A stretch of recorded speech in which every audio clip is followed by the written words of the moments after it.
Election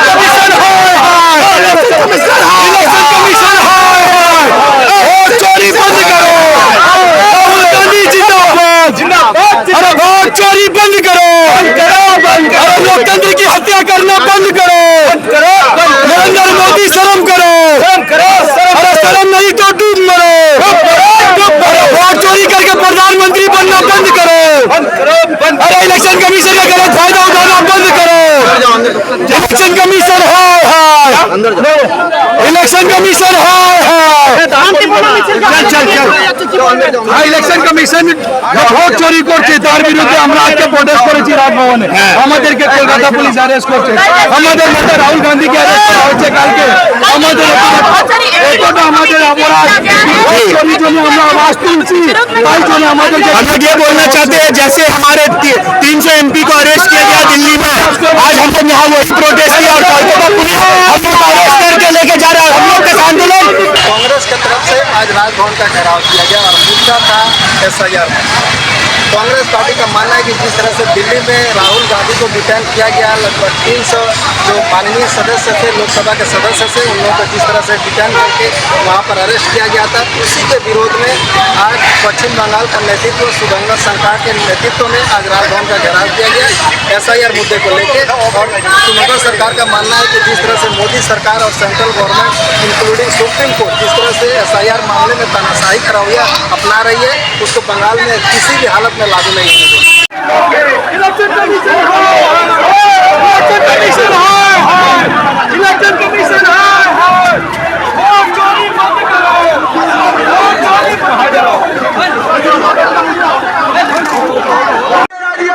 কিন্তু রাহুল গান্ধীর আদর্শ থেকে আমরা চলবো না। আমরা তোমার সাথে আছি। শুভঙ্কর সরকারের নেতৃত্বে বাংলাদেশ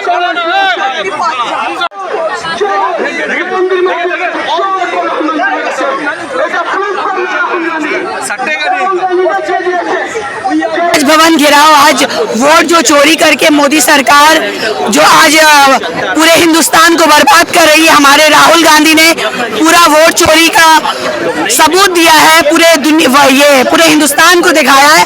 लेकिन इलेक्शन कमीशन भी मानने को तैयार नहीं है। लेकिन कहीं ना कहीं आज पूरे हिंदुस्तान पीड़ित है हर मुद्दे पे। आप जब से मोदी सरकार आई है, आप पूरे हिंदुस्तान में देख लीजिए, बंगाल में देख लीजिए, हर जगह लोग परेशान हैं। कल दिल्ली में 300 सांसद अपोजिशन के कल इलेक्शन कमीशन के जाकर वो देखा करना चाहते थे, अपनी बात रखना चाहते थे। राहुल गांधी जी ने एक एक दस्तावेज इलेक्शन कमीशन के सामने खोल कर रख दिया, किस तरीके से चोरी की गई। इसके खिलाफ में कल वो लोग जा रहे थे। 300 सांसदों को कल अरेस्ट किया गया, लोकसभा के चुने हुए सांसद। इससे दुर्भाग्यपूर्ण बात क्या हो सकती है कि जब सांसद इस देश में अपनी बात नहीं रख सके तो आम आदमी की बात क्या होगी। मालूम होता है ऐसा कि हिंदुस्तान में इमरजेंसी लगी हुई है, हिंदुस्तान में राजतंत्र चल रहा है, लोकतंत्र नहीं। नरेंद्र मोदी की सरकार, नरेंद्र मोदी की पुलिस इस तरीके से आक्रमण कर रही है विपक्ष के ऊपर में कि कोई अपनी बात को खुलेआम रख नहीं सकता। राहुल गांधी जी ने तो दस्तावेज दिए हैं, सबूत दिए हैं, आप उसकी जांच कीजिए, उनको गलत साबित कीजिए। राहुल गांधी ने तो गलत साबित कर दिया कि इलेक्शन कमीशन चोरी कर रही है। लेकिन राहुल गांधी हर मुद्दे पे आवाज उठाते रहेंगे। और जिस तरीके से राहुल गांधी को डिटेन किया गया वो बहुत गलत तरीका था। उनके साथ प्रियंका गांधी, मल्लिकार्जुन खड़गे। लेकिन राहुल गांधी ने ये एविडेंस दिया है, एक घर में 80-80 वोटर, जिस घर में 5 लोग की रहने की जगह नहीं, वहां से 80 वोटर कहां से आए। और बंगाल में देख लीजिए, आज बंगाल की सरकार भी वही निकम्मी सरकार है जिस तरीके से मोदी सरकार है। यहाँ के पुलिस प्रशासन इतनी गंदे तरीके से कांग्रेस के एक एक कार्यकर्ता को ट्रीट किए, अभी डिटेन किया गया है।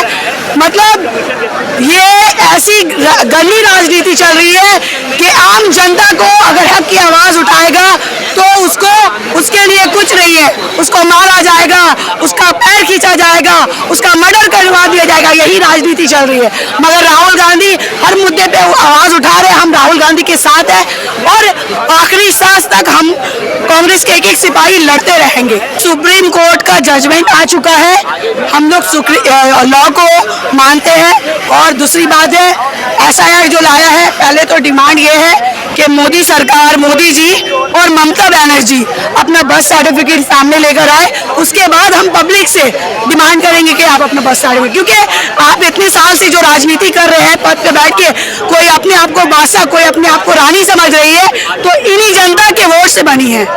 तो बर्थ सर्टिफिकेट का मामला आएगा तो मैं ये जनता से रिक्वेस्ट करूंगी कि अपना कोई भी ये आईडी प्रूफ या कोई भी क्लेरिफिकेशन देने की जरूरत नहीं है। आपके पास आईडी प्रूफ है, राशन कार्ड है, आधार कार्ड है, वही आपका एविडेंस है। पहले आप डिमांड कीजिए, पहले आप अपना पहचान पत्र दिखाइए, बर्थ सर्टिफिकेट दिखाइए, तब हम अपना दिखाएंगे। इलेक्शन कमीशन की तरफ से जो बयान आया हुआ है कि वो बोल रहे हैं कि राहुल गांधी को जो भी कहना है वो शपथ पत्र दाखिल करे, एफिडेविट दाखिल करे। हिंदुस्तान का लोकसभा हिंदुस्तान के सांसदों का सबसे बड़ा लोकप्रिय मंदिर है। उस संसद में राहुल गांधी जी ने कानून के किताब के ऊपर में हाथ रखकर यह हलफ लिया है कि मैं हिंदुस्तान के प्रति, हिंदुस्तान के संविधान के प्रति निष्पक्ष रहूंगा। इससे बड़ा ओथ क्या हो सकता है? बीजेपी को ही तो फायदा पहुंचा रही है इलेक्शन कमीशन। नरेंद्र मोदी का हाथ पकड़कर इलेक्शन कमीशन हिंदुस्तान में चल रही है।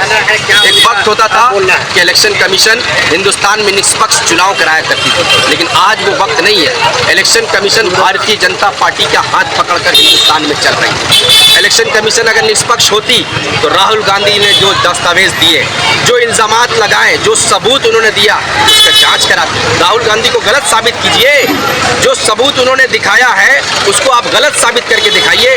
आप कह रहे हैं ओथ दीजिए। अरे हिंदुस्तान के लोकसभा के मंदिर में राहुल गांधी ने ओथ लिया, कानून के किताब के ऊपर में हाथ रखा। हालांकि इससे बड़ा ओथ क्या होगा? हालांकि इनकी चोरी पकड़ी गई है ना। जब चोर पकड़े जाते हैं तो वो दाहिना बायां देखते हैं बचने के लिए, लेकिन याद रखिए कि हिंदुस्तान का ऑपोजिशन लीडर राहुल गांधी है। वो राहुल गांधी है जो इंदिरा गांधी का पोता राजीव गांधी का बेटा है।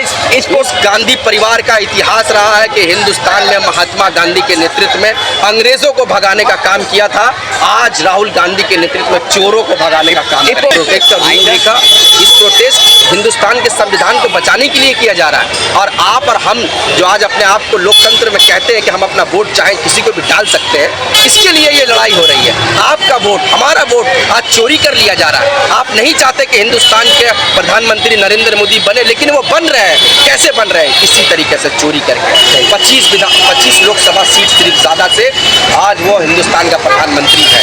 राहुल गांधी ने कहा कि इस 25 लोकसभा पर आप निष्पक्ष जांच करा लो, नरेंद्र मोदी हिंदुस्तान का प्रधानमंत्री से हटना पड़ेगा। आज चोरी से प्रधानमंत्री बना हुआ है और बनाने वाला इलेक्शन कमीशन है। बिहार के बाद अगला नंबर बंगाल का है और लगभग एक अनुमान के मुताबिक लगभग 3 करोड़ वोटर आई कार्ड यहाँ से डिलीट किए जाएंगे। क्या कहेंगे आप? देखिए, SIR को तो हम पूरे तरीके से खारिज करते हैं कि जिस तरीके से इलेक्शन कमीशन ने चोरी की है 1 लाख वोटर एक विधानसभा में, फॉल्स है। तो याद रखिए कि विधानसभा अगर यहाँ चुनाव होने जा रहा हो, SIR वो लागू करने यहाँ जा रहे हैं, तो यहाँ भी वो पुरजोर चोरी करेंगे।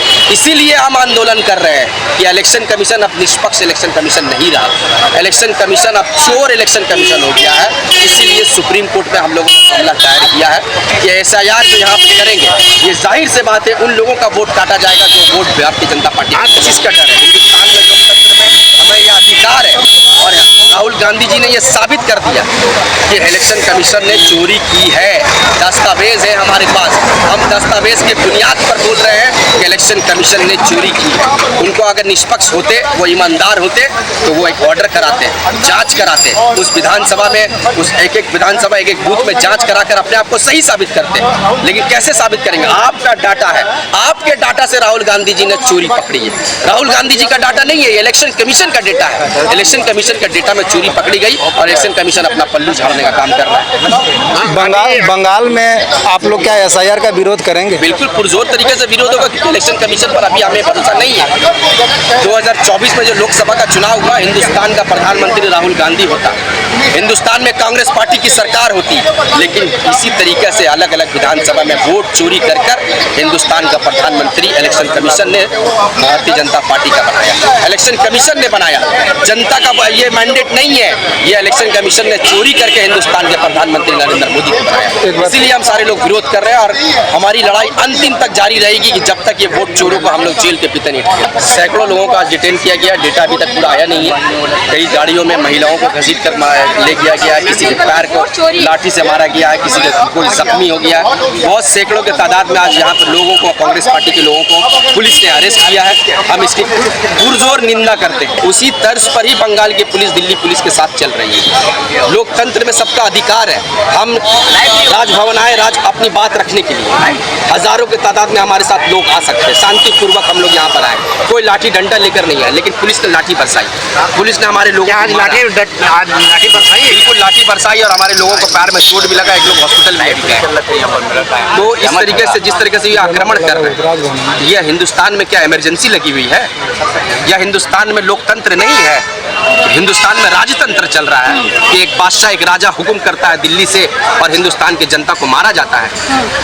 बहुत दुख की ये घड़ी है हिंदुस्तान के लोगों के लिए, और मैं हिंदुस्तान के लोगों को आपके मीडिया के माध्यम से मैसेज देना चाहता हूँ कि वो ये दौर इमरजेंसी का दौर है।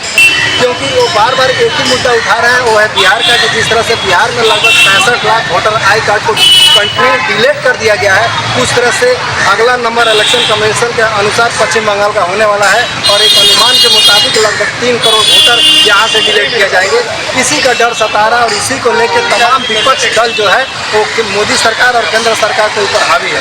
उसी को लेकर आज प्रदेश अध्यक्ष शुभंकर सरकार के नेतृत्व में आज राजभवन का घेराव किया गया। सीधे तस्वीरें मैं आप लोगों को दिखा रहा हूँ, ये वही मंच है जहाँ पर शुभंकर सरकार के नेतृत्व में यहाँ पर राजभवन का घेराव किया गया था। बहुत ऐसे कार्यकर्ता थाने लेकर किया गया था, क्योंकि वो लोग राजभवन में अपना डिपुटेशन देने के लिए जा रहे थे। माननीय राज्यपाल को ये सब बताने के लिए जा रहे थे कि बंगाल में हम SIR का विरोध करेंगे, लेकिन उसको लेकर यहाँ पर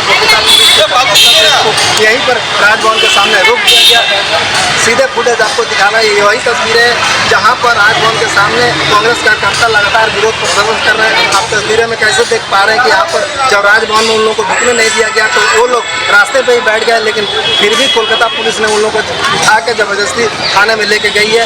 ये अभी तक का ये सिचुएशन है। हालांकि इसके बाद पश्चिम बंगाल में SIR लागू होगा कि नहीं होगा, ये तमाम हम लोग कांग्रेस नेताओं से बात किया, उन लोगों का मानना है कि हम लोग पश्चिम बंगाल में SIR लागू नहीं होना चाहिए। देखते हैं कांग्रेस का पश्चिम बंगाल का यूनिट का अगला कदम क्या होता है। तब तक हमारे न्यूज़ के साथ बने रहिए और देखते रहिए एक्शन ITV, क्योंकि यहाँ पर होता है हर खबर का एक्सरे।